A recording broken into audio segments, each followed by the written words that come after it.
Someone told me they were watching, and that you could see people's comments on like the right hand side. Really? Yeah, so I've got which is weird because I'm looking at myself right now. All right, but we're live, so 10, 5. That's a 5. Why did I say 10? Welcome to episode 7 of Police Box Paradox. I am Wes. I am here with Michael. Yellow? And Kyle. It's great to be back. I almost said Jared because I'm used to just saying Jared because from the other podcast. That's weird. All right, so we are back. Episode 7, the episode that we weren't sure was actually going to happen because the plans originally were to do the intro, the 5 episodes of each Doctor Who episode and quit, but you all want more? I'm not going to question you. We will happily oblige. Yep. So imagine this. I'm going to keep talking. Didn't see that coming, did you? No. I don't know if you saw this today, but being a fan of the show that was mentioned, I laughed out loud and had to take a picture of it and send it to my wife. But someone said, and I wish I could bring it up real quick, said, follow Friday, Police Box Paradox. Their accents sound like they're on Friday Night Lights, but they're talking about Doctor Who instead of American football. That just made me happy because I love Friday Night Lights. I didn't see that. But I mean, I'll be glad. I'll sit here and talk QB1 all day. It's Texas forever in my house. I mean, other than Doctor Who, that's probably our favorite show. We love us some Friday Night Lights, but I just thought that was one of the most amazing. Like, it just made my day when that happened. So for this episode, we're kind of going to change the format moving forward because obviously we don't have a new episode to talk about. We're going to use this episode to kind of close out this. I guess they're calling it Series 7A because we're going to do the Christmas episode and then another like 8 episodes on the other side of it at some point. So we're going to kind of go back. Now that we've seen all 5 episodes, we can kind of go back and talk about those as we go. And we got a couple other things that happened on Twitter we're going to bring back up. I actually had been meaning to talk to Kyle so he could go do a little research for us on something, but then I forgot to do that. So we're just going to have to wing it when it comes time for that conversation. So do y'all want to go into talking about the episodes first or other stuff? Episodes? That's fun. Okay. Sure, let's do it. Like it matters. Try not to be excited if you can help it. Try to keep that excitement down to a bare minimum. All right. For anyone that doesn't listen to our other podcast, Wes is format Nazi. Yeah, and I don't care. I haven't since the show's new. I don't have a notes system yet for this that I want to do. But trust me, there will be a lot better formatting as we move forward. So since you have everything, since you've got so much stuff going on, I don't want to add like little stress. Okay, well let's go through. Forehead, so we'll go this way. Let's do this. We've had 5 episodes: Asylum of the Daleks, Dinosaurs in Space, A Town Called Mercy, The Power of 3. Was that the number of that? The name, The Power of 3? Yes. Am I right there? And then we had The Angels Take Manhattan. I want to do this. We've had, on a scale of 1 to 10, I want you to grade the first half of this season. Go. Kyle, Either you one. Can go first. Go, Kyle. I've enjoyed each individual episode immensely by itself, but as an opening to an entire season, I would like to give it a solid 8. 8. I think I'm missing the 2-parter episodes. We'll talk about that. It's been a solid season. I can't really find a weak spot necessarily. So, a solid 8. Solid 8. So, what do you think, Mike? 8.5. 8.5 to 9. I'm going for kind of the same. I'm on the same boat. The 2-parters are just the overarching theme or storyline, which kind of had, kind of didn't. It was just, I don't know. Here's my thing. If I went through and gave each of these a rating, every episode I think would be higher than an 8. Like if you said, here's Asylum of the Daleks, that's like a 9.7 to me. That's like, I mean, it's almost a perfect 10 in my book. It's actually become one of my favorite episodes. Dinosaurs on a Spaceship is my weakest episode, but I would still give it probably like an 8.5, 8.6, 8.7, something like that. because it's a strong episode too. It's just a little different. But all 5 episodes in a continuing arc, I give the season a 7 so far, because there doesn't appear to be a full arc. It feels like, and this is intentional, because that's what they're doing with the movie posters and everything. Well, that's what they came out and said, that these episodes were going to be cinematic in feel, that it wasn't going to... I mean, they gave us fair warning ahead of time. And they are. Still, They are beautiful standalones, and they're all shot with different styles, and everything has a different feel. Like, Angels Take Manhattan has that beautiful noir feel. The Wild West has that spaghetti western feel to it, almost. Yeah. They're all, and I think Asylum of the Daleks was gorgeous. I thought it was just a very well done episode, especially the Oswin stuff. It was very stylized and colorful. Overall, I like it, but I'm somebody that likes overarching story. It's like... I was doing some stuff. I was putting together a bio, which I need to get you all the information, because I want us all to have the same style bios on the site, and talking about our favorite seasons is part of that. And in thinking this back over, I remembered Series 3 with Martha. I remember for a large portion of that season saying, this is good, but there's no overarching story. And then all of a sudden I realized that there was an overarching story that we hadn't been shown until after we got to it.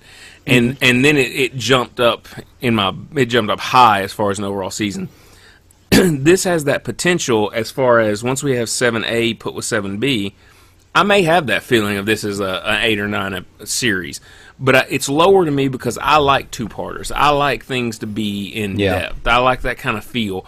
To me, if you want to do this cinematic one-off, here's this piece, then to me, you have to do it like Sherlock. Sherlock works because each episode isn't 42 minutes of screen with commercials. It's an hour and a half of no commercial, hour and a half content. That's what you have to do if you want it to be cinematic in scope. That's just my opinion. Now, and everybody's entitled to their own. Again, each individual episode is well above an 8 for me. But I give the whole series a 7 because I like overarching stories. So I'm going to rank mine, because we had the 5 episodes. Here's how I rank them as far as overall enjoyment. Asylum of the Daleks is my number 1. Angels Take Manhattan 2. Power of 3 is 3. A Town Called Mercy is 4. And Dinosaurs on a Spaceship is 5. Now, again, I like Dinosaurs on a Spaceship, but you have to have one that's weaker than all the rest of them. I don't want to sound like I'm bashing it. It's just not. There was something about that episode, especially the way they wrote the humor. And again, I love fart jokes and sophomore humor, but it was forced in. Yeah, it wasn't Doctor Who humor to me. It was just kind of, here you go. Can I just? And I'll admit, Kyle, throw something in. Go on. That Dinosaurs on a Spaceship felt like what an American version of Doctor Who would be if the Americans took over the show. Now, let me say this then, because I want to make this very clear. I'm way American. If you can't tell by the accent, I'm here. This is where I'm at. I'm all for it. I never want there to be imported. I didn't know. I never want there to be an American version of Doctor Who. Ever in my life, never ever. It's not a property that works. It's kind of it's like Coupling. Coupling is one of the funniest shows I've ever seen in my life. They tried to do an American version. It was horrendous. The Office is a weird standalone kind of piece. The British Office is the best. There's no question. However, after the American Office got past trying to recreate what they had done across the pond and doing stuff on their own, that's when it became good. The first season or so, I was just like, come on, do something original. And because the humor doesn't translate. I don't think there's a wide-sweeping American audience that understands British humor, which is hilarious if you understand it. So I don't want to see an American version of Doctor Who. And you're right. Now that you say that, it does feel like an American edition of a Doctor Who episode, which is weird because you would think that maybe the Wild Wild West episode would be that episode, but it's not. That was and, very well done. Going back to that, and for anyone that wants to know, we don't plan anything. We just hop on and start talking. It's not like we communicate all day and like right. Right. No idea. So I was anticipating us possibly ranking our top 5. And honestly, what you gave was the order I was going to give them. I was expecting you to, if I was guessing your order, I was going to flip-flop Power of Three and A Town Called Mercy. I debated. I actually had them the other way and then went against it because I think A Town Called Mercy is a very good episode, and whatever Power of Three is better than Town Called Mercy, it's a slight fraction. I would almost put them at a tie for different reasons. Power of Three gave us an invasion in a way we didn't have it. We'd never seen before, I thought. Yeah. There was a lot of cool twists on that. The cube stuff I liked. I loved Brian in the episode. I loved the mini escape that Amy and Rory had with the extra, 2 weeks of adventures that we didn't even really see. I thought that was a cool play. I thought we had a lot of realization as far as long-term, all the series of Doctor Who and how a companion is affected in time with the time they spend with the Doctor not corresponding with the time in their quote-unquote real life. Yeah. To me, Power of Three gave a lot more depth than what you noticed first time through. Town Called Mercy is great. I love it. I think it's a wonderful standalone episode. And as far as if you don't know anything about Doctor Who and I need you to watch one episode this season, that's the episode I have you watch because you don't need any other previous information really. So, Kyle, how would you rank the 5? I would go number 1, Asylum of the Daleks. I would then actually do the Power of Three next. Really? I love the human element, the human aspect of that episode because we don't get to see the Doctor add a human element as often as I would like. And I loved his interactions with the pawns throughout the whole episode. Loved it. Then, of course, Angel's Take, Manhattan. Then I would... I'm sorry, guys. It's been a long day. The Town Called Mercy. And then, last but not least, Dinosaurs on a Spaceship. It's so across the board, we've all decided Asylum of the Daleks is the best episode. Yeah. And for me, it's the best episode. It's a bigger stretch ahead of the rest. I don't know because I've watched it a couple of times. I don't know if it's the fact that Moffat was able to completely hide Oswin and us not know that was coming. Because again, in this day and age, even when you try to avoid spoilers, it's hard to do. You just accidentally find stuff out. On top of them screening it, a full week? Yeah, week and a full week ahead. I mean, people were like, nope, I ain't talking. I mean, and no one said, and that's why I think that can only happen with the Doctor Who fan base. Because in a lot of other fan bases that don't, they love a show, but they don't love a show. They just want to go out and be the first person to say something. How easy would it be to go to that screening and just walk out of the theater and tweet, "Hey, did you know this?" Or some of the people that have, or some of those people that have websites that would just do it just to get the hit. I mean, I'd be hard pressed for us not to. Yeah. Be like, I wouldn't want to because I'm not a spoiler guy. I knew at the beginning of last season, I knew that River was their daughter. Because I accidentally saw it on something that wasn't even labeled spoiler. I was just reading my stuff, and boom, there it was. And it didn't kill it. I still enjoyed it, but knowing it leading it up took some of that tension away, made it harder to talk to people about it because I didn't want to theorize. Because how can I theorize? I had information no one else had. Mm-hmm. So, there's to me that episode from a directing debut. They got across so much of her character with such little. I mean, I really think it was some of the best writing they've done. Did Moffat write Asylum of the Daleks, or did someone else write it? He wrote Angel's Take Manhattan. I think he wrote it. Yeah, give me 1 second. I can tell you for sure. I'm pretty sure he did. And we always have people on Twitter. River Harkness wants us to know if we knew that Sherlock and Coupling were both written by Doctor Who's current showrunner. I did know that. That's one of the reasons I got excited and started researching Stephen Moffat. What really blew me away, though, was before I knew who Stephen Moffat really was, whenever I was talking to someone about Doctor Who and I listed all my favorite episodes, and they were every one Moffat episodes. I mean, listen, we're going to have a Russell T. Davies versus Stephen Moffat conversation. I'm not going to call it a debate, but we're going to have a conversation about that at some point in an episode. I love both, but Stephen Moffat, right? It's kind of like J.J. Abrams does things my way. Moffat does things my way, and it makes me happy. Although, with just one episode, I have easily learned that Neil Gaiman does things my way too, and I would like to see him do more. Well, they're saying he's supposed to be writing another episode, so he is. Mr. Amon, I don't know how to pronounce the name. Amaimon.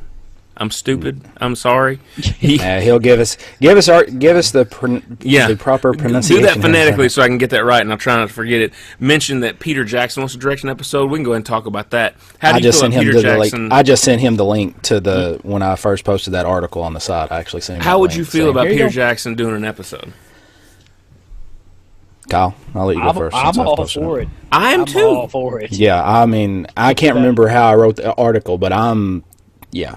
To me, the fact that he wants to, and has that energy to do it, that increases the desire that much. I don't need someone to go out and go, hey, let's get this director to do this. I need directors going, holy crap, I love Doctor Who, and I would like to do an episode, because here's the thing. Even if Peter Jackson, even if you're nervous about Peter Jackson, you're like, I don't know, is he going to hobbit this up? It still has to go through Moffat. He's still the head showrunner. So, he's gonna get approval on things. I think it would be amazing, because one thing Peter Jackson does, he shoots things beautifully. If he has an episode, I do not want to see it on a spaceship. I do not want to see it. No, they'll be in New Zealand somewhere. Yeah, I mean, they'll have the mountains. And let him shoot that. There's something, because a lot of times with the Doctor, we're in Cardiff. It seems like 30-40% of the time we're just chilling in Cardiff. But now that there's a little money out there for the show, things like I'm telling you, the Impossible Astronaut, that's man, it's so beautiful. It makes the show. Here's the thing.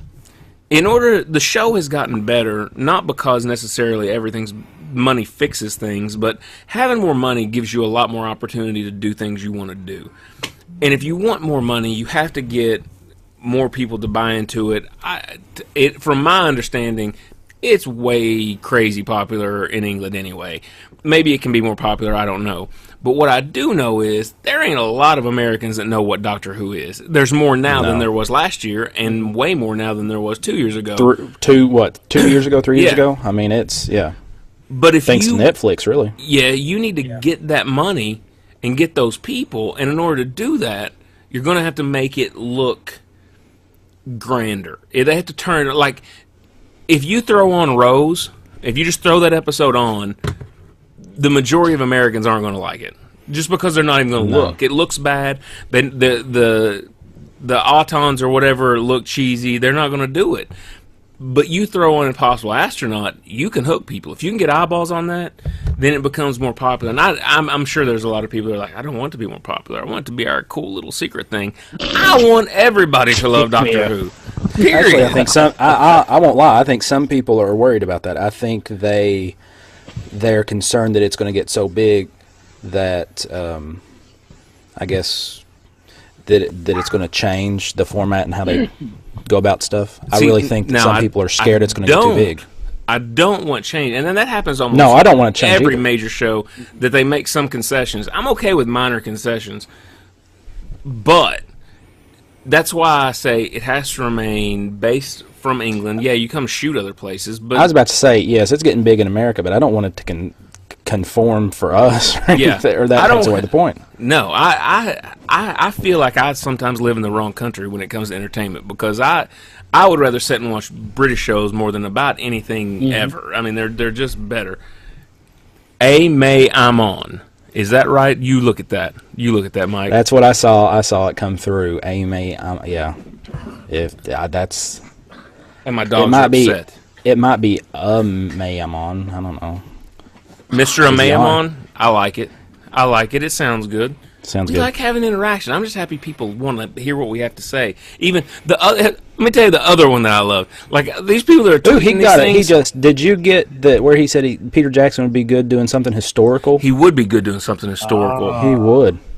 He would be. Yeah. And I'm a big, I love when Doctor Who tells us a story. what is the name of the episode? Is it the something and the wasp? Oh, the Agatha Christie episode? One, I didn't know that Agatha Christie in real life disappeared for like 8 days. But two, I love that Doctor Who explained to me exactly what happened. Some of the...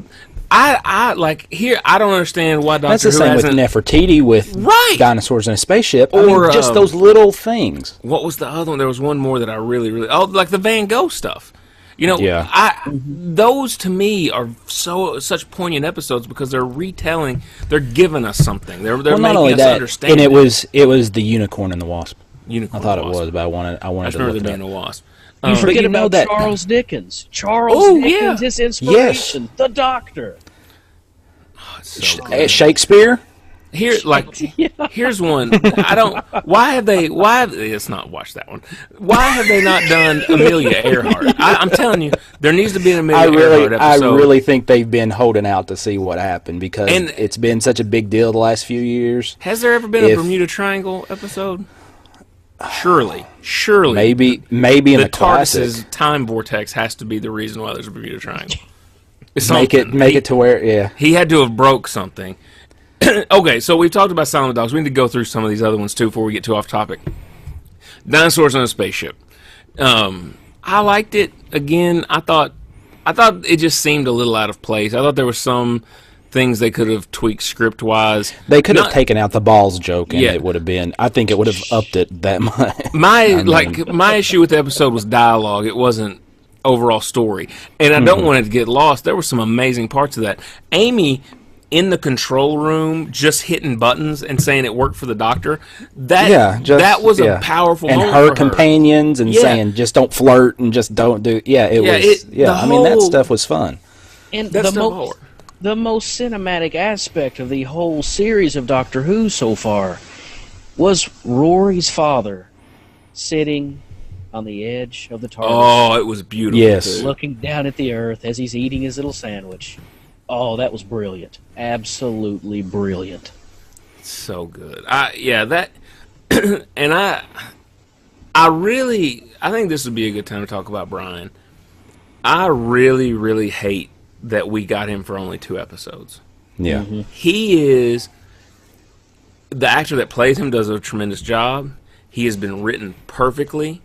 He had a major growth through the arc of Dinosaurs on a Spaceship, but that made him way better when he came back in Power of 3. To me, Brian now falls in that Wilf category, and I want him brought back. Like, we don't... At some point, we need to tell him what happened. Like, we need to tell him what happened in Manhattan.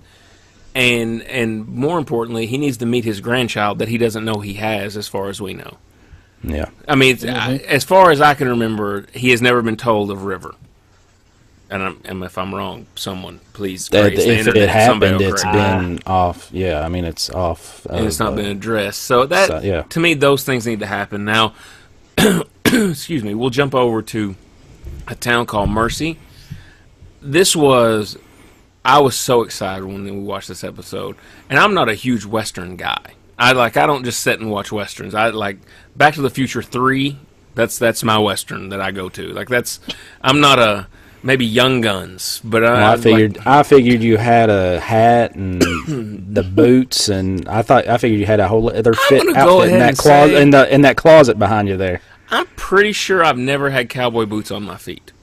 I'm pretty certain. If I had to bet the house, I'm almost willing to bet that living in Kentucky, I may have never had cowboy boots on my feet. I've not either, but that's mostly because I don't like my calves are sexy, and I don't want to cover up the lower half because then you only get the upper sexy and not the full sexy. Time out.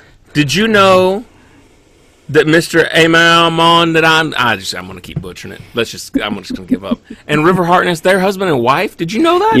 Yes, and I just replied. Why didn't I know that? Because I saw it on my phone. Oh. I'm just saying it just came. We're recording a mildly popular podcast here, buddy. I could use some attention. And I'm trying to respond to the people that are watching us live, recording the mildly popular. They're awesome. I am. Because I laughed and said, "Ha! He's getting called out on Twitter."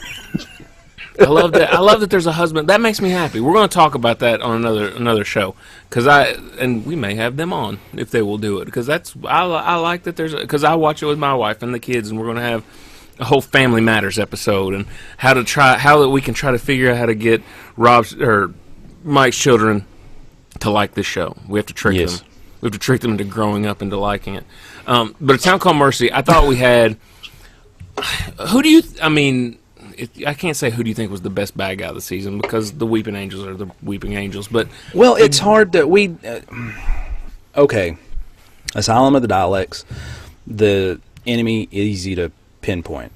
Yeah, Dinosaurs on a Spaceship, enemy easy to pinpoint. Mm-hmm. Which one do you consider the enemy for A Town Called Mercy? That's the why Doctor it's a good or episode. Exactly? I mean, it's written so well. The gunslinger is he's going for revenge, but just because you're going for revenge doesn't make you a good guy. He had every right to be mad. I'm still calling him the Western RoboCop. He's the Terminator. He's it's so good. I love him. I hope he comes back in another episode. I really do. Do another Good Man Goes to War type deal. Right, like we got to call in our friends, and it's like, yeah. We also need a man on our team that can shoot everything. Boom, bring it back. And then he just rolls in and just ta-ta-ta-ta-ta-ta. I love him. You don't tell me, Kyle, you know you like the gunslinger. Well, he's like a classic Doctor Who villain. Love him. He is like a that's a good point. He is like a classic Doctor Who villain because he looks like he came out of the Tom Baker episodes. But he doesn't look super cheesy. Like no, it. But it's the eyeball. He is cheesy, but it's done well. Like the effect is good. Like you can't see strings holding a spaceship up. Like it's, you know what I'm saying? Like it's at least like there was some effort there. I thought some effort. I love it. They gave it a shot. I liked it. I liked the gunslinger. And I was coming out of that episode. I was really disappointed that Marshall died because I wanted him to be maybe like a one-off companion or something at some point because the Doctor can never travel alone. They've said that before. I heard. I like that. And I want more Gunslinger, too. I actually like the town. I think there's a lot more. And let me tell you something. Out of this entire season, and the Pawns died, we've got Oswin's storyline. We've got all these things happen.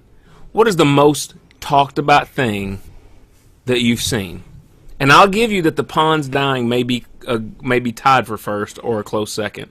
But I'm not going to admit that it was talked about more than this. Are you just referencing everything, or? Yes, everything that happened. Everything. Like people scrutinizing the Statue of Liberty, or? Nope. Okay.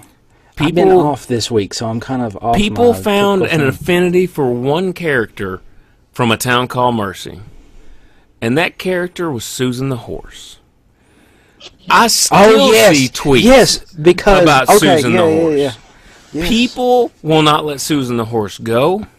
I believe you and I both supported her. I love Susan. I support his life choices. Whatever he wants to do, be a horse, have fun. There was a couple of Twitter accounts we started following. I saw tweets today about about Susan the Horse. People won't let it go. And it's like a quick throwaway line. But see, that's the thing. That's the difference between the balls in dinosaurs and real Doctor Who humor. That was hilarious. And you know what? Still kind of dirty, but hilarious.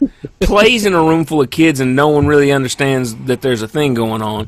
I thought those kind of things make it work, but that's still not my favorite thing from the episode. My favorite funny part of the episode is, give me a tea, the hard stuff. Leave the bag in. That's, and then he tries flipping this toothpick and he can't get it in his mouth. Yeah. I love Matt Smith. Matt Smith is perfect for physical humor. It's, whoa, dogs freaking out. I'm sorry. I got animals going crazy at my house. They're David Tennant fans. They are, which we're going to talk about David Tennant in a little while. Next episode is The Power of Three. This is the only episode where not that I was nitpicky, but I still have problems with the fact that we never got to find out why the twins had cube mouths. I know that they were controlled by the cubes.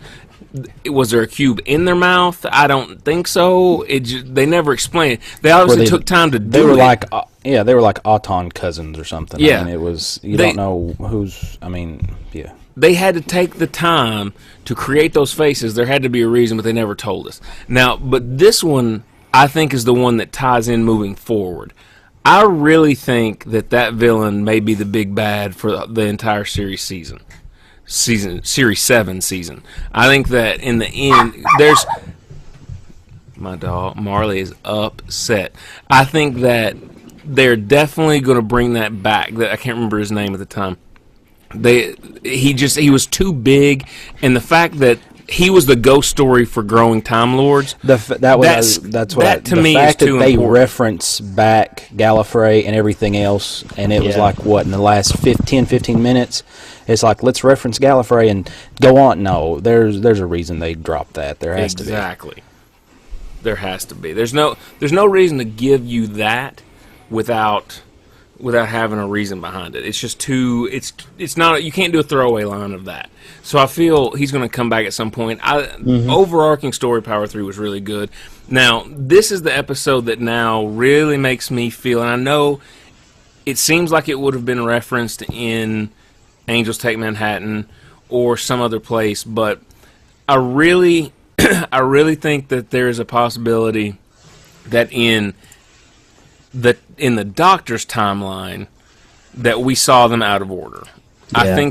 I think we saw them in the right order for Amy and Rory, but I really think that we saw them out of order for the Doctor. I think he knew something. He went back. They concentrated on his face too much, but at the same time, why wouldn't they acknowledge that now? I mean, maybe they acknowledge it in the Christmas special, or in the next season. Yeah. But they concentrate on his face way too many times when he had that just the emotional response or just looking at him and everything else. It might have just been a play for us because everybody watching knew what was coming. But see, you look at the callbacks like on Dinosaurs in a Spaceship, Nefertiti asks if Amy's a queen, and she says yes. When we saw that, we thought she was joking, but then we find out she married Henry VIII. She married So she's a queen. I mean, she is a queen because she married Henry VIII. You know, in is it A Town Called Mercy where Rory talks about leaving his phone charger under Henry VIII's bed? Mm-hmm. Yeah. Well, and we see him with the phone charger in that clip. Yeah. Right. There's a lot of back and forth that makes me think that that's a legitimate theory that either maybe it's an Easter egg just for people paying too close attention that have, no lives and obsess over Doctor Who like we do, or maybe it's something that'll get addressed later. But that theory has become more legitimate to me long term. And I almost hope they keep it that way. I like the discussion people have about that aspect of the show. I'm more with you. I think it seems almost obvious, especially after watching The Power of 3, the way he wants to hang out with the Pawns, stay with them for extended periods of time. He says he misses them. I mean, yeah. Yeah, and if you look, it's almost like, okay, Amy gets her last words in the afterword to the Doctor, but he didn't get to say anything to her. Like, there was no way for him to say something to her, so he goes back and he has that little, on the water, very sad, it teared me up, in Power 3 where he talks about, Yeah, that was a good scene for... So that can be his goodbye. Sure. That could be. When you have this many timeline and, timelines running and jumping around things, it really... There's a lot of wiggle room, and there's a lot of room for error, but it's, I think you gotta just allow for some things. Thank you. River Hartness just said it's a big ball of wibbly-wobbly, timey-wimey stuff. Exactly. That's exactly what it is. And there's no reason... You can look into it if you're looking at theory. There's no reason to look in and try to tear it apart. It's just too good. So we'll go with our last episode here, The Angels Take Manhattan. Such a good episode. Yeah, you didn't watch it. That's why would you? Nothing big happened. I'm behind. Now, could there have been other ways to take care of Amy and Rory? Yes. I'm still happy with what they did. I bought the Melody Malone book this week. I've not read it yet, but I'm going to. I haven't It yet. was like $3. It's Yeah, I saw worth it. it. I need to. I've just been too sorry to. The episode overall I thought was really good. I love the pacing. I like how it opened up. I like. Now, I'll ask you. Do you think since you said it, do you think there could have been another way for them to do that to where it was? There's no question. Amy loved Rory. She chose Rory. She did that to where it was the choice between the two. Or do you think the Weeping Angels sending them back to where it's a time paradox? He can't go to him. He can't. It's the one and done. They're still alive, but do you think there's another way to do that? Well, yeah, because I think. Yes, whenever Amy decides to go back, whenever she decides to, let the angel touch her, yes, that does prove how much she loves Rory. But you know what? So did jumping off of a rooftop with him. Just because it didn't kill them doesn't mean it was any less. She was taking the chance. I don't think when she jumped off the roof, she believed it was going to work. I think Rory thought it would work and hoped it would, but was willing to die if it wouldn't. I need to go back, but I need to go back and look, but I need to remember. I think the slow-mo to the video, didn't Rory kind of turn her to where she'd take the brunt of the fall?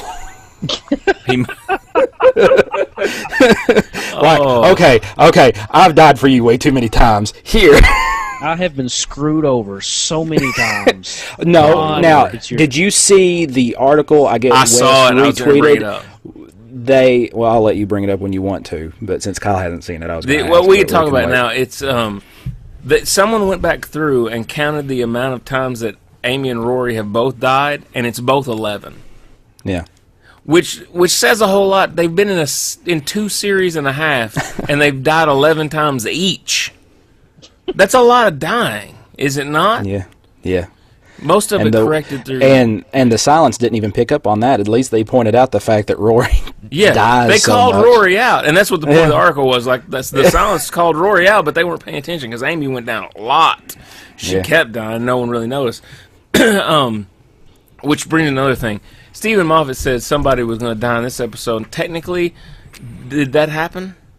Well, Rory died in the beginning. Rory watched his Can't count it. Never happened. We had a paradox shift that never happened. But they still died. Eventually, they were dead by the time. By comic book terms of death, you saw the body; he was dead. Doesn't matter if it didn't happen 5 minutes later. At that point, he's dead. Didn't happen. Somebody pointed out that if Rory was 30 and he lived, like he went back, I forget what it was, but the math worked out to where if he lived 82 years, then his badge ID equaled out to the day sometime of his around death. There, yeah, which was pretty impressive. I wish we could find that. That was. I like how they had Amy live longer than Rory. So she was miserable the last 3 or 4 years of her life. She was alone. Yeah, poor Amy. I laugh. And you laugh. And I laugh. It makes me laugh. I'm glad you find death so amusing. I don't find death so amusing. It's like Moffat could have given them, but it was like he had to add just one little thing like, no, Amy doesn't get it perfect here. She has to stay alive just a little bit longer. What's the chances that 2 people just die together? Like I've known a handful of people that have died within weeks of each other. My great-grandparents died within 6 months of each other. Well, Amy went 5 more years. She had things to do. She had to publish a book. Seriously, that happened. That's another thing. Why did River have to go back and have Amy publish the book? I love the fact that Kyle's still laughing. I'm wondering, this struck me, I was thinking about this the other day. Why did River have to go back and have, she says that in the one scene, she goes, and I assume I'll have to go back and have Amy publish the book. Well, why? Why? Just show up and get the book published. You're River. Why do you have to go back and have Amy? Do we know that Amy went back in time and became somebody that can get books published? There was it was a fan-made article, and I meant to post it on the site or on the Tumblr page, and I didn't. You meant to, so yes, because I meant to, so I didn't. You're robbing and I'll try to find readers of quality content. Thank you. I'm sorry, everyone. You can thrash me later. But it was a really well-made, there's our mascot, needs a little fizz. And, I wish she could have a fizz. She's a good it was a really well-made article. and it had a picture of Amy walking down the street, and it was talking about how Amy was a journalist, an author, and it was interviewing her and was talking about different things. And then they had it, the author of the journalist that interviewed Amy and did the article was Sarah Jane Smith. Really? Yeah, and it like covered, it was almost perfect in how it was written, except it referenced that they raised their daughter Melody, which kind of threw it out, you know, was like, okay, that don't fit. But like 90% of it fit to where you'd almost look at it and be like, okay, is this legit or not? You know, I mean, it was that well done. That's the one point that I think gets glossed over more than anything. Being a parent, it seems like there's never been a big deal made that they never got to raise their child. Yeah. Like, I know that they're like, oh, it all turned out well because we know River and she's awesome. But you still want to be able to raise your child, I would think. You know what's funny is that in the, and this is going to reference something that's not TV, but it's Doctor Who, the new comic book that came out this week that starts the ongoing, the new one that I posted on the site, there's actually discussion between Amy and Rory about Melody. I mean, it's actually, they're sitting in the TARDIS acknowledging it. Like, she's saying, I miss her, you know, and all this stuff. It was almost more than what they did in the show. So explain the new ongoing comic book, because I saw you post I don't on the know comic. yet. I've not. And I assumed it had to do with the Star Trek, but I guess it doesn't. No. IDW started a new ongoing.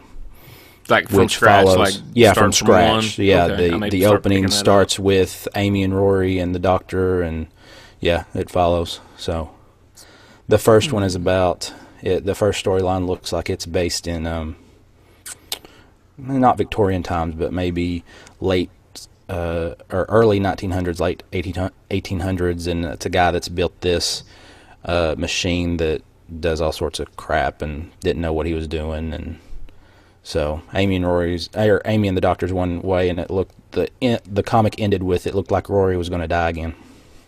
It's the story of life. Just die and die again. So that kind of wraps up, I guess, just a quick recap of these 5 episodes. I thought it was a good season. I think it was a great season. I'm excited for the next. Now, we did 5. We have Christmas, and then I think we have 8. And yeah, Moffat did say that those will not be the only 8 episodes of 2013. So it sounds like we'll get more. And Matt Smith is contracted through all episodes that appear in 2013. Yeah, the 50th anniversary and all that good stuff. We'll see how that goes. And we're setting up, we'll have some 50th anniversary talk, probably when we get to Thanksgiving, because that's when the anniversary is like right around Thanksgiving. I think it's the Friday after. And the 50th anniversary is on Saturday, and we're having a big Doctor Who party at the house, so I'm excited about that. I mean, you've got James Bond and Doctor Who, both 50 years. I mean... Boy, well, you may not know this. Kyle's a big James Bond fan.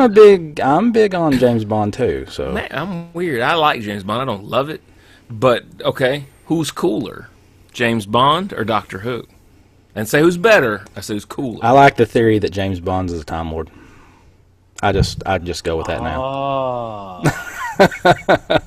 It's all making sense now. Yes. He's just regenerating. That's why we go from Connery to... Yes. It's all coming back. Connery's just sitting back saying, at least I didn't have to look at Judi Dench. I'm not going to crack on Judi Dench. I'm a big Judi Dench fan. Oh, I am too, but I'm just talking about Sean.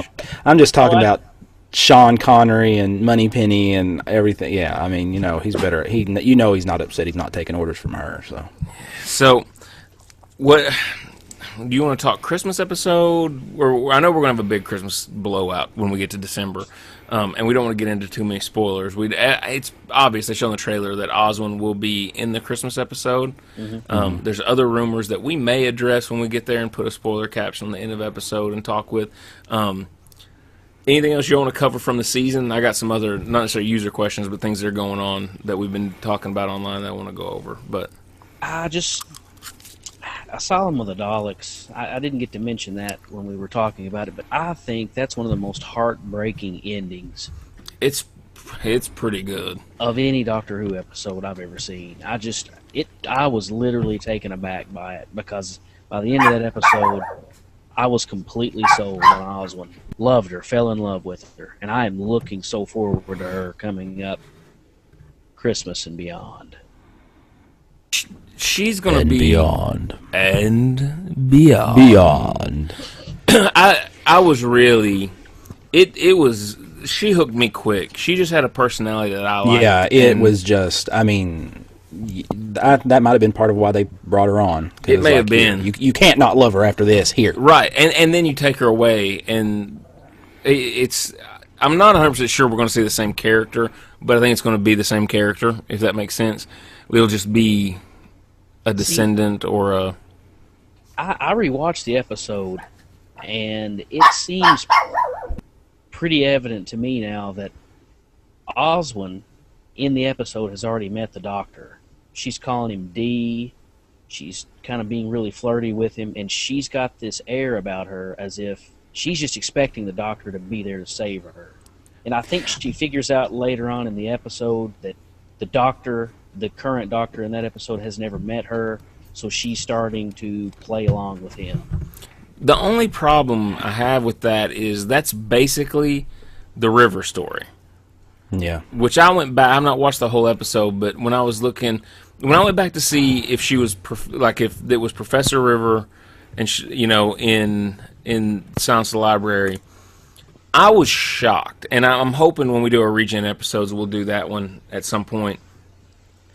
The first thing she says to David Tennant is "Hello, sweetie." I mean, yeah. It is, now that you have seen her story, you go back and watch and see how ahead of the curve Moffat was in writing that and keeping true to it. I mean, it at the end. Well, when, just her comment in "Let's Kill Hitler" when she's first regenerated to River, or to River's persona, right? And she's looking in the mirror and saying, "I think I'll just take it down just a little bit every year to freak people out," to explain why she looks younger in Silence in the Library than she does now. I mean, just they've thought it through.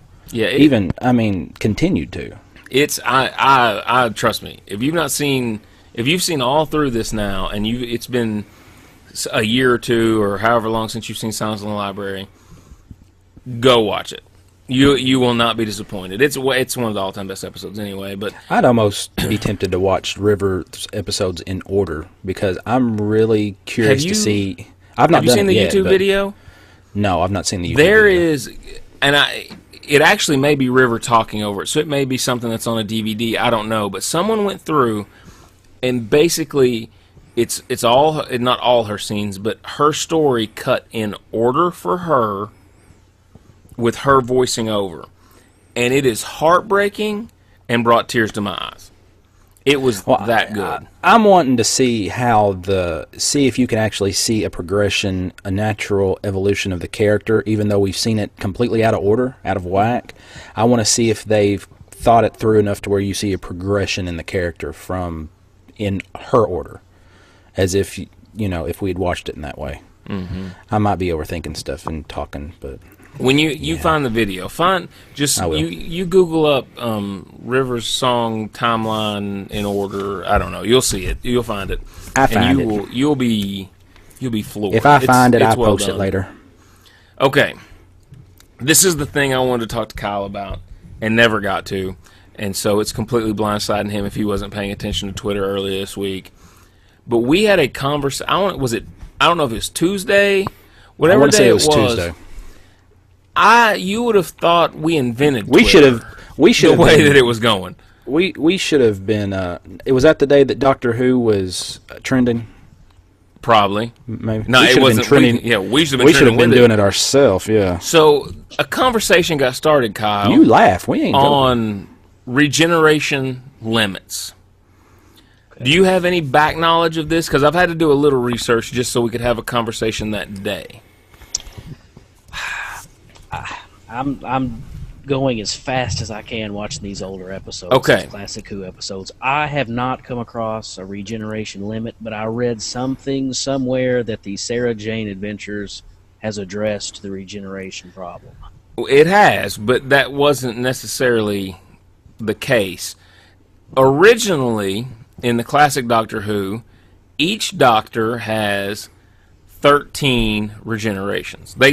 I guess it's 12 regenerations and 13 versions. Personas. Yeah, 13. You have 13 doctors in you, 12 regenerations. So that limit kind of makes you nervous since we're on the 11th doctor. Mm-hmm. Well, we went a few different directions there because, one, again, I know we say this and people I think we're just kissing butt. The people that listen to our show, and it ain't because they listen to our show, it's just because they are awesome in general, are some of the most dedicated and intelligent Doctor Who fans. Yes. They speak well to each other. No one is bashing people. Everyone has, a debate is clean. There's no one comes out bloody.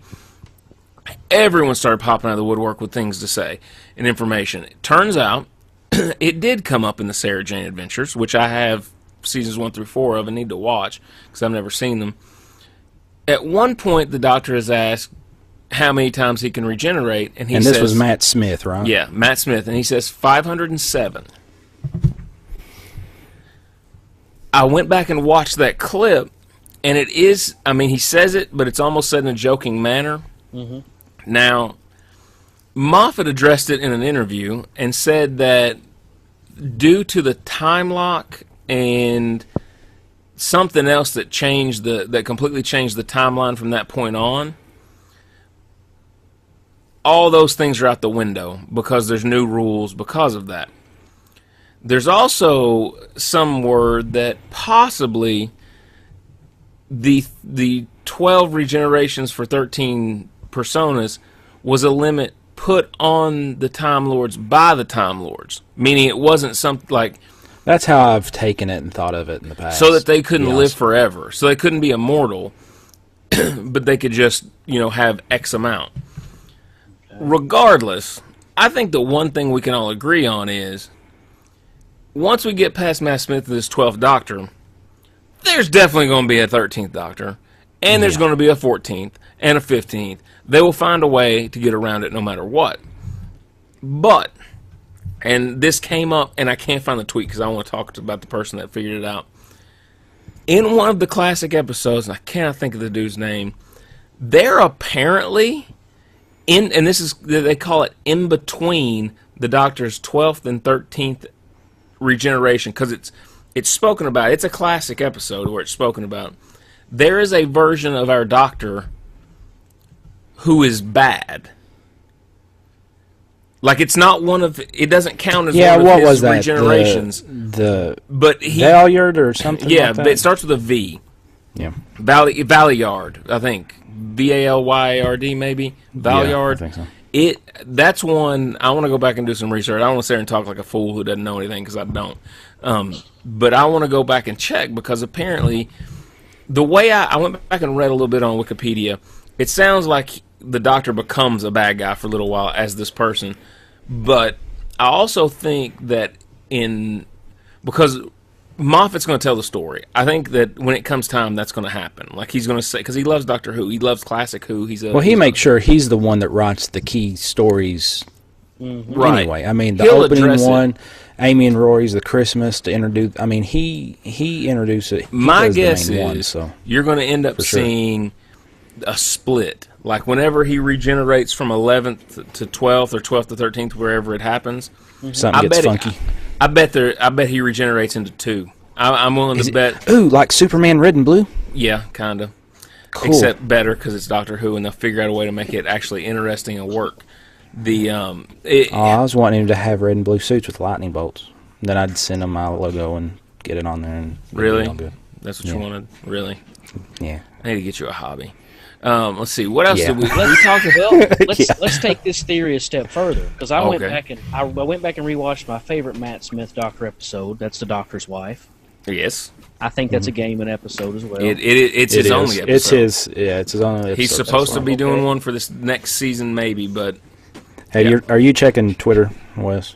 I'm trying to. We're getting a couple from Mr. Yeah. Mr. A. There's a Peter Davies episode where someone tries to steal his unused regenerations. Oh, yeah. Neil Gaiman's working. Is he working on the Cyberman episode? That's the Is that rumor. what he's doing? Yeah, that's the rumor. With a reimagination of the With a Cybermen. reimagination of them. And I said he's going to reimagine them as cuddly Care Bears. I don't think that's what's going to happen at all. I don't really either. don't. I don't know why you mislead And- people. Oh, my God. Well, Oh, the True. theory. I'm sorry. Go. Sorry. Momentum. Back to the theory. The Doctor, on his way to save the other Time Lords that are on that sentient asteroid, he mentions that this friend that he's going after at one point was a female. One of his regenerations was a female. Now, during this split, could it be a split for one male, one female, and maybe It's possible. the female Doctor could be the evil? well, if Doctor? we're talking theories, and this might actually go along with that. I like that One we can have theory- theories that have, because usually we can't do theories because you sneak spoilers in. No, now we this is no information, so we can just talk. No, I have a little information that I have gonna to keep shut smack about other. you. But this isn't I'm not talking. There's a couple aspects of the new companion's personality that I can't talk about. So Yeah, don't talk about that. no, one theory I read, and I can't remember if it was one of our Twitter followers or a post you or me linked up to or what. I can't remember where I saw this. But one theory I saw this week at some point was that, okay, we're going along the lines of when the question of Doctor Who is answered, silence falls and all this bad crap goes on, right? Apparently. Well, the theory was that's what unlocks the time lock. It lets everybody out. Lets everybody out. So if they're saying, what if all that happens at once? That could cause some funky separation.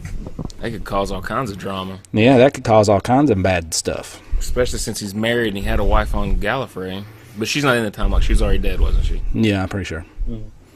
So, I mean, that if all that lined up, that could just throw everything out of whack. All right. So, moving forward. There. For those that don't know, we are on Facebook, Twitter, Google+. We're on just about everything we could ever be on, I guess.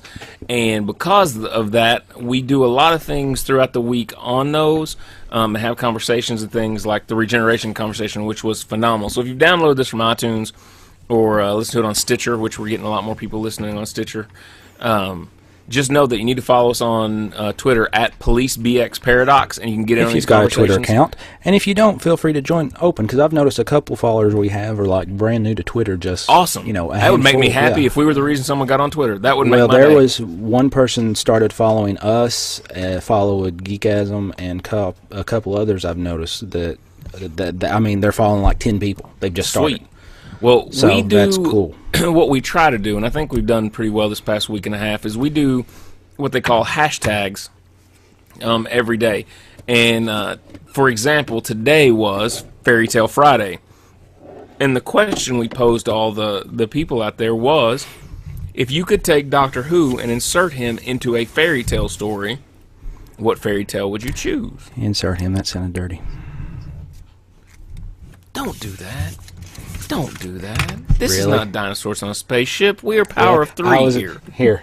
Here. You know what? If he wasn't still in the package, I would open that up and just put insert him underneath him and just leave it alone. You're I a won't. bad person. Yes, So, I'm dirty. Kyle, if you could insert, I said it Did again. you see? If Did you you could see? insert Did you? the Doctor, Did you see what I posted? no, which one did you post? I'll let Kyle answer and then I'll do mine. Okay, Kyle, what was yours? I was just asking. Not really thought about that yet. Okay, well I'll Okay, do mine. I'll say mine. Okay, go All ahead. right, you go. Michael. No, you goes yours. All right. I didn't see you post Here- yours. I think I did. I did on Facebook. I didn't on Twitter. It just didn't have the room because the conversation went and someone else had my same idea. The way that the Doctor does these things is the story is not. It can't be exactly what the fairy tale was. It just has to be kind of that transmorph. This story is based around that story loosely. In my story, there is like, you know how we have the one-off companions for Christmas episodes occasionally, things like that. You have a one-off companion named Alice. And however it plays out, the Doctor is the Mad Hatter of Wonderland. Because he just fits as that character. it would just work with his personality. I'm not saying the story has to play out the same, but they can end up in another dimension where the Doctor's been trapped for a little while and he's a little bit crazier than he was, and there's a Queen of Hearts that want to kill people. I mean, there's a lot of things that happen. Oh, River Hardness. I'll bring that up in a minute because we talked about that. So, Michael, what was yours? It's the Great Pumpkin, Doctor. Oh, I did see that. Yeah. You want to take and flip It's the Great Pumpkin Charlie Brown into a Doctor Who episode. I just want to see I mean, you and me talked about this, and there's one or two you can pull out and say it's kind of Halloween. Everything that goes on with Halloween and all that, I think there's stuff there that you could have fun with the Doctor. And I just don't think they've run with it enough. Kyle, so, yeah, I tried to intentionally go that. I've had time to go on Wikipedia and look at fairy tales.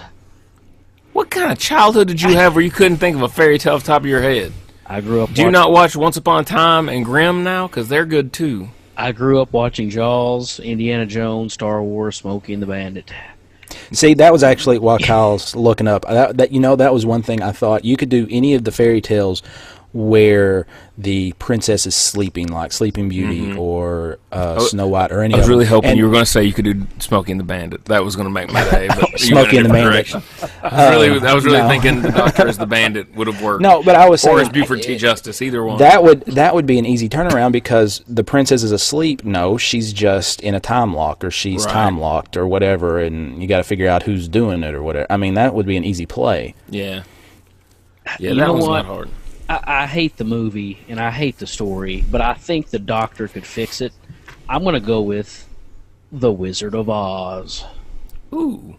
I think that would actually turn out to be kind of awesome. I think that you're right. I would think that, like, to me, that would be less of a episode and more of one of, like, when Tennant did the 4 movie style ones. I think that would be that. Yeah. Now, River Hartness brought up, and we kind of had this conversation earlier, she said she's still wondering what happened to Susan, the Doctor's granddaughter. Who is that? Because when I read it a minute... I think she was like the first companion or something, like in the first... But like, did she die? Or... Because I saw an exit where he left her behind, but if she's still on Earth, why have we not talked to her? Family trouble. Kyle? I know it was the first Doctor. Well, you have to research this for the next episode. You've now been given homework. Homework accepted.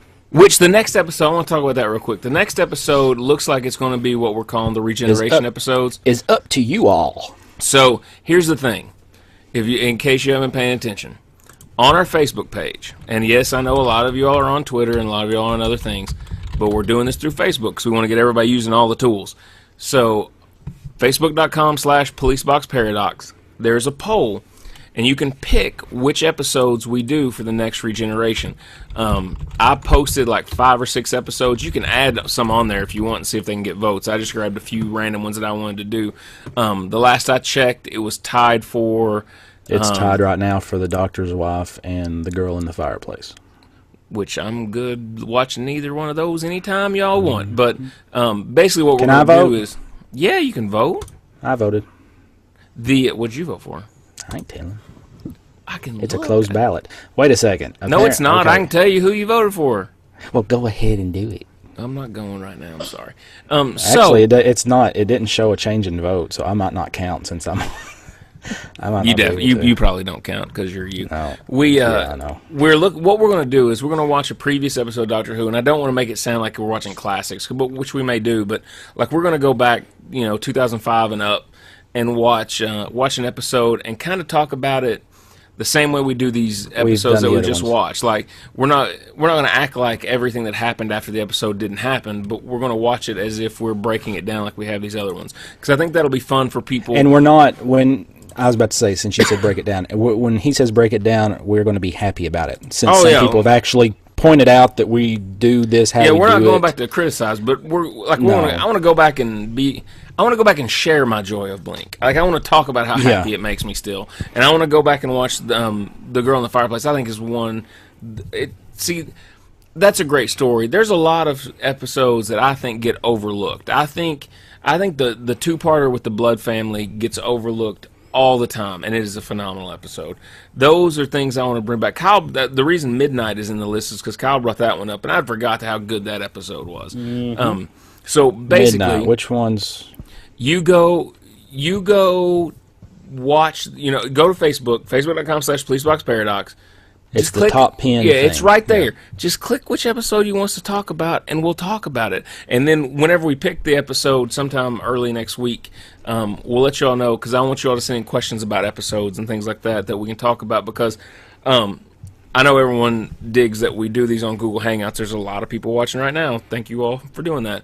But cool. Most of our listeners listen to it on iTunes and things. What I'd like to do, especially because of my schedule in October, is we might actually get together in person and record like 2 regeneration episodes in one night, and kind of that way we've got behind the scenes note. Wes is busy enough for 3 people. I think I've actually said this on Twitter a couple times already. 3 people. He hurts my head. I don't stop. I'll go to bed tonight at maybe that's what time I'll go to bed tonight. I got stuff going on. In order to be able to make it all work, we got to do some juggling. So we may get together, record a couple episodes, and that way, if you all pick some, we'll know which ones to watch, because we can just sit down here in the man cave, watch a couple episodes, and then jump over there at the poker table and record it out. So please do that. Okay, another thing that came up is we've got a Twitter follower named Sorax Plague who actually just tweeted. Yeah, I just That's saw awesome, as I was getting ready to say that. And she, I believe it's a she. I haven't really looked, but it looks kind of like a she from there. Please click that and make sure I'm not insulting someone. Well, the name is Nicole, so... Okay, so we're good. I mean, I thought it was everything a girl. we're getting points She out. has, this last week in particular, posed a lot of very cool questions on Twitter that I like to answer and try to get clarified, because I'm somebody that when you ask a question, I have to ask 50 questions to make sure I understand exactly what I'm going to answer. But she asked, if you woke up in the TARDIS tomorrow, what would be the first thing you would say? Her answer was, finally. Nobody has an answer at all. Oh, were you asking? Yeah, Oh. that's why the I question thought mark you were at the just end of what I talking- said. When But when you do I that thought thing you were at the just... end, Yeah, I know, but I just thought you were talking about how cool she was. she is cool because she has like Because she's questions, been but throwing answer her all these question. questions. Yeah. Answer her question. I would look up and say, fantastic. I don't believe I can say what I would say. Oh, It would be joyful, but probably profanity laced. Kyle stole mine. I love the often underappreciated Christopher Eccleston fantastic. It's so overlooked when you have the David Tennant what and things like that, or but the Eccleston fantastic is just fantastic. Fantastic. It's so good. It's so good. But anyway, I like when our listeners keep doing things like that and keep going. Because she actually, didn't she, was she the one that asked us if her Doctor Who tweets were she was like, annoying? are my Doctor Who tweet questions annoying? And I'm we like, both went, no. No, absolutely not. We enjoy them a lot. Please keep That's that what going. That's what I've told some people. Our Twitter account is Twitter in stereo, because you might get Wes and me both replying. Yeah, then Kyle came on out of nowhere one night and started answering a bunch, and then just kind of stopped. But when he gets on a roll, he'll be on there going, and that's why if people are looking usually at the end of the tweet, but I forget a lot of times, it'll say -W, -M, or -K, so you'll know which of us is tweeting, as long as there's room on the tweet to do it. And I remember Tuesday, because I wanted to bring up one more. Tuesday was Tenet Tuesday again, which it usually is Tenet Tuesday. And the question I posed was, if you could put David Tennant in the place of any doctor for one episode, which episode would it be? Yeah, I like that one. I thought about that one a while, and I'll go ahead and say mine. And I'm not saying this because I don't want people to think that I thought Matt Smith did a bad job. I thought Matt Smith hit a home run on this episode. But for personal reasons, I would like to have seen David Tennant's take in The Doctor's Wife, because That's the one I was going with. David Tennant, and I love Eccleston. Eccleston's my dude. Tennant really brought the relationship with the TARDIS out. Like, he made it where it was a living creature. And I think that knowing how big of a fan David Tennant is of Doctor Who, because he's a huge fan of Doctor Who. He has been all his life. He to me, he deserved that moment of being able to have a conversation with the TARDIS. That's the only reason I say that episode, because I wish David Tennant could have that opportunity to talk to her. You stole the one that I was gonna. Yeah, that's what I was about to say. I'm sitting there trying to think of another I'm that one. good. Sorry, so fellas. Now I'm gonna take Matt Smith and put him in Lady in the Fireplace. Why? I love that episode. Well, It's a good episode. All right, and I'm going to take fine. No, that's my favorite. That's my He's like, favorite. and then David I'll Tennant take episode. Christopher Eccleston and put him in A Good Man Goes to War. That's what I was going to say. Well, let me tell you something right now. People often give me grief. Now, listen. When it comes to being Doctor Who, David Tennant is Doctor Who, period. But I'm a huge Eccleston fan. He was my first Doctor, because I didn't watch Doctor Who on PBS like other people and fall in love with Tom Baker and all that. Christopher Eccleston was the Doctor originally before I even understand what regeneration was. He was also the bitter, war-scarred... I'm telling you, you put that man in Good Man Goes to War, there's a lot more dead people. He can't. Oh, yeah. He's ready to roll. He's on edge at all times. I love me some Eccleston. That's why in a dream world we're going to get all three of them in the 50th anniversary. It's not going to happen because Eccleston's pouting and doesn't want to come back and do it, but he really should come back and do it. That's something I'm going to bring up in a later episode that I'll ask your all's opinion on. We'll talk. Not that, but something else related. We're going to space these out. We got a lot of good stuff to talk about until we get to the Christmas episode, which I'm really looking forward to. The Christmas episode. I'm having a hard time waiting. We've already talked about going to facebook.com/PoliceBoxParadox and voting for what episode we're going to do for the regeneration on. Everyone follow us on Twitter, Police BX Paradox. Sorry. And definitely interact with us. We love it. I mean, we can't get enough of you all talking. Now, sometimes we can't respond as quick as we'd like to. No. And to be quite honest, it's getting to where there's so many of you all that it's hard to remember everyone by name. So I'm not sorry if I can't remember everybody. I'm trying to keep a list in Google Docs of all the people we really interact with a lot so that we can tweet them out for Follow Friday, but I don't even know if I can keep up with that at this point. It's just... And I will say, you all are better be prepared to deal with me, because work is going to be boring for me he's next gonna few be days. He's going to be free next week, so... so I'm going to be burning it up as long This goes as I up on can. Saturday in iTunes, so you all be ready that next Monday through Friday for him to kill y'all with content, and I can take a break. So I teach... I feel bad, because you do it all, so... No, I don't do it all. Lately. But during the Twitter war, when things are going down, I'm trying. No tweet left behind. That's my philosophy. You're the general there. I'm throwing this out here. I teach AP physics, and freshman physics in high school. But so send Kyle your homework to get checked. Yeah, I will check your homework. I will help you on tweets. You shouldn't have said that. And here we go. It's my fall break, though. We get a fall break, so I'm not that's lucky. for a week either. So. Nice. Well, then that may make next week easier to record a couple episodes, because we could do like a regen episode, 2 of them, air one next week, and then put one in the can for later in the month, and then because I mean, if it's beginning of the week sometime, I'll leave Russell Springs. I don't care. Well, you'll have to come back through here on the way anyway, so you could just stop here. Yeah. Because here's the thing for people that don't know, I'm a photographer as well, and I've got 4 weddings back to back, and we're putting together a bachelor party for one of the gentlemen on the other podcast that I do, and because he's getting married. So we got a lot going on. Weekends are kind of cramped up, and that's usually when we get we won't be here next weekend. Sorry. So there'll be an episode. We just probably won't be live when we're doing it. You'll just have to kind of check it out. So. With all that said, we do want to say that we have 2 things. One, we picked up a sponsor last week, and that sponsor was? It is 604republic.com.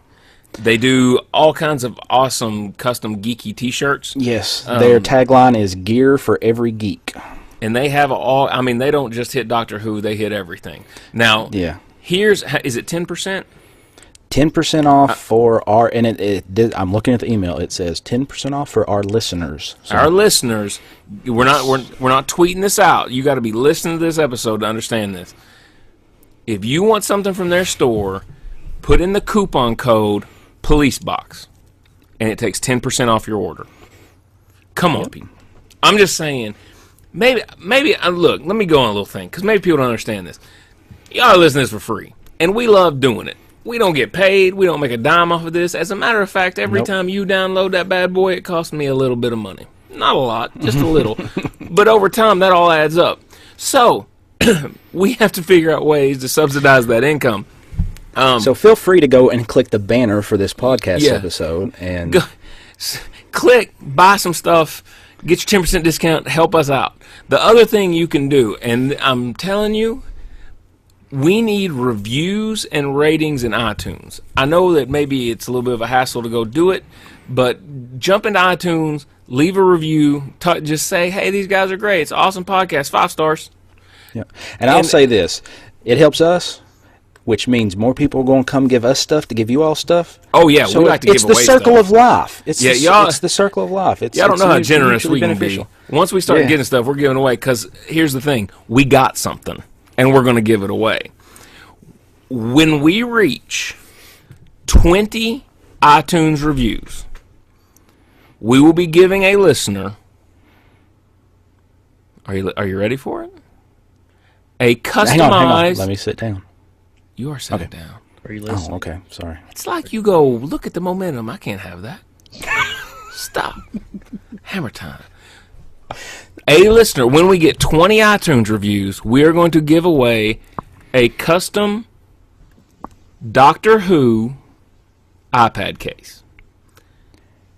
There's actually, you get to choose from one of 2. Choose between 2, yes. And they are pretty awesome. We were going to have a picture of it up, but we lost that link, and we're going to get another one sent to us. I will tell you all, I'll get the pictures for them. It'll be either a TARDIS, it's a blue case, the front's TARDIS with police box and everything on the front, or the other one will be a Matt Smith-esque type thing, where it's the front of his jacket, red bow tie, shirt, everything else.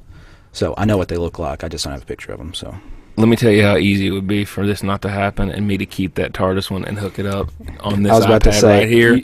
You all don't understand. When I sent Wes the message, I said we've got an iPad case to give away. I left out case. Oh yeah, at first I thought we had a Doctor Who iPad, and I was like, no, that's mine. I'm done. That's mine. That's going to the house. But anyway. We're going to keep giving stuff, and we're still trying to get some stuff.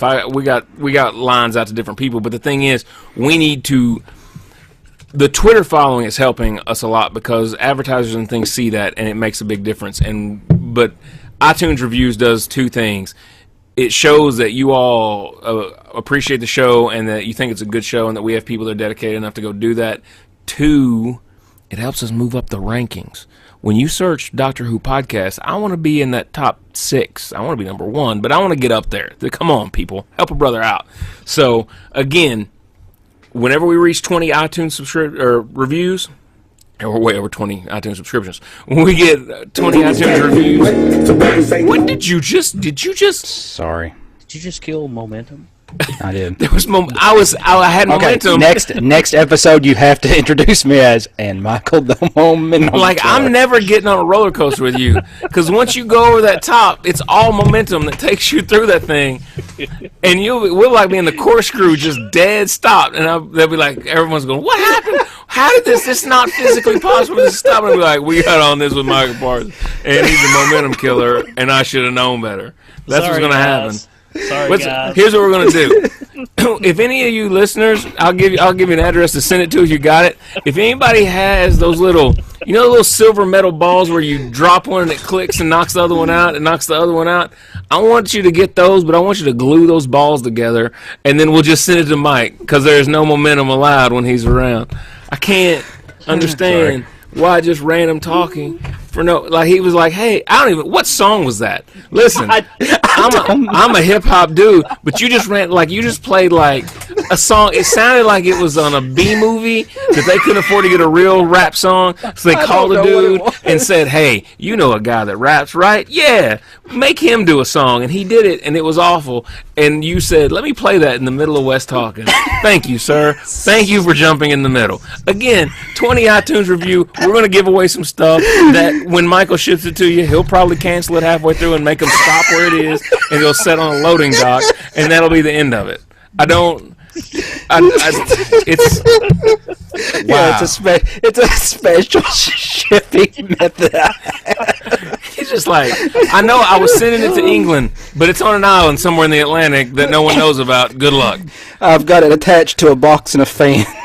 Ladies and gentlemen, that is episode 7 of Police Box Paradox. Wes, Michael the Momentum Killer, and Curly-Headed Kyle. And we are going to be back next week. Until then, please check us out on Twitter at PoliceBXParadox. The website, policebox.geekasms.com. You can check us on Facebook, facebook.com/PoliceBoxParadox. We're on Google+. However you find us there. I'm guessing just search Police Box Paradox. If you go to the webpage, policebox.geekasms.com. It's got links to everything that we do, and we're excited. We want to thank you all for your questions. Thank you for watching. Thank you for listening. Thank you for downloading. If you're on Stitcher, thank you for doing that. What I want you to do, this is what I need. Go leave us a review on iTunes, 5-star rating, and say something nice about us. Also, this week, you have to tell a friend about this podcast. Just somebody you think might enjoy it. Tell somebody and make them download this podcast. Until next time, keep calm and keep regenerating.